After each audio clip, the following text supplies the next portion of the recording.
প্রিয় শিক্ষার্থীবৃন্দ, আজকে আমরা দেখব যে দুই চলক বিশিষ্ট সরল সহ সমীকরণের সমাধান যোগ্যতা।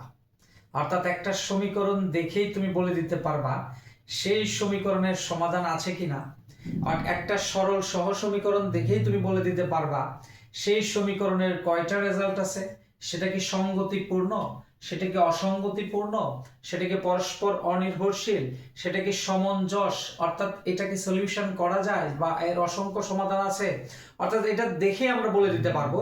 এইটাকে বলা হচ্ছে সরল সহ সমীকরণের সমাধান যোগ্যতা। সেটা আমরা যাচাই করব।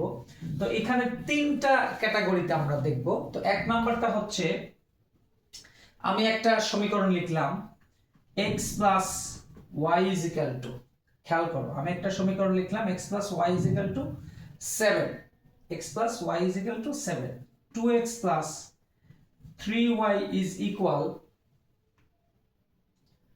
14, 2x plus 3y is equal to 14। এখানে আমাদের একটা সরল সহ সমীকরণ এবং দুইটা সরল সমীকরণ আছে। তো ইকুয়েশন 1, ইকুয়েশন 2। তো আমরা আমাদের যে সমাধান যোগ্যতার জন্য যে মেইন বিষয়টা, সেটা হচ্ছে এখানে দুইটা সরল সমীকরণ এবং একটা সরল সহ সমীকরণ। তো এই সমীকরণ 1 আর 2। তো এখানে আমরা দেখব x এর সহগদ্বয়ের অনুপাত, সমীকরণ 1 আর 2 এর সহগদ্বয়ের অনুপাত নিব। তাহলে এখানে x এর সহগদ্বয়ের অনুপাত হচ্ছে 1/2 এবং y এর সহগদ্বয়ের অনুপাত হচ্ছে 1/3। আর ধ্রুবপদ নেওয়ার দরকার নেই। যখন আমাদের x এর সহগদ্বয়ের অনুপাত আর y এর সহগদ্বয়ের অনুপাত ইকুয়াল হবে না, সেই ক্ষেত্রে আর ধ্রুবপদ নেওয়ার দরকার নেই। তো আমরা এখানে দেখতে পেলাম x এর সহগদ্বয়ের অনুপাত এবং y এর সহগদ্বয়ের অনুপাত ইকুয়াল নয়, অর্থাৎ ইজ নট ইকুয়াল।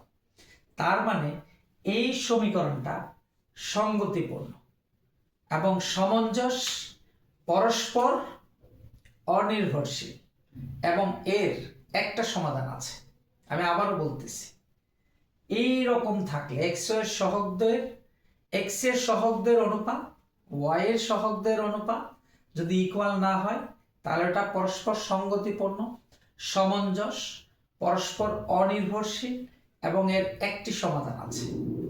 তো সেকেন্ড আমরা দেখি, আমরা যদি আরেকটা 2 নাম্বার ক্যাটাগরিতে একটু দেখি, সবাই একটু খেয়াল করো আমাদের যে সমাধান যোগ্যতাটা, তাহলে সবার ক্লিয়ার হয়ে যাবে বিষয়টা।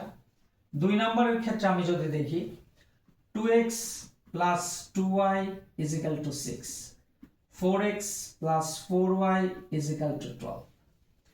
এইতে এখানেও তো আমার সমীকরণ দুইটা, সরল সমীকরণ দুইটা।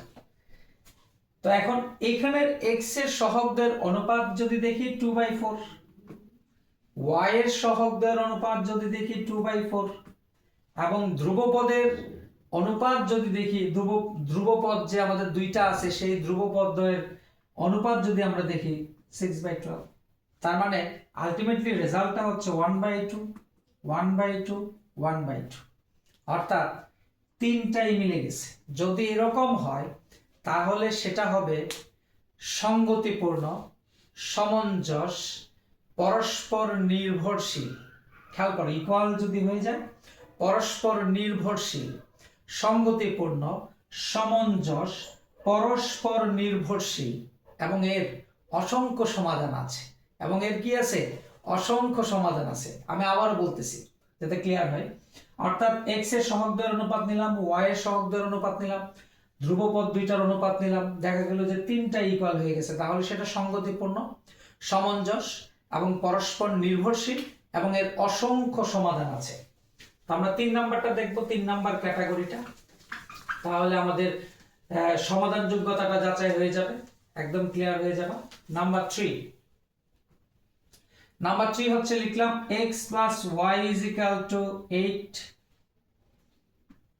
2x plus 2y is equal two 13। যদি এরকম হয় তাহলে আমাদের x এর সহগদ্বয়ের অনুপাত হচ্ছে 1/2, y এর সহগদ্বয়ের অনুপাত হচ্ছে 1/2 আর ধ্রুবপদ দুইটার অনুপাত হচ্ছে 8/13। তার মানে এই দুটো ইকুয়াল আছে, লাস্টেরটা আমাদের ইকুয়াল, নট ইকুয়াল। তাহলে এটা হবে পরস্পর অসামঞ্জস, অসঙ্গতিপূর্ণ, অনির্ভরশীল। আবারও বলতেছি, পরস্পর অসামঞ্জস, অসঙ্গতিপূর্ণ, অনির্ভরশীল এবং এর কোনো সমাধান নেই। এইটাই ছিল আমাদের দুই চলক বিশিষ্ট সরল সহ সমীকরণের সমাধান যোগ্যতা। ধন্যবাদ সবাইকে।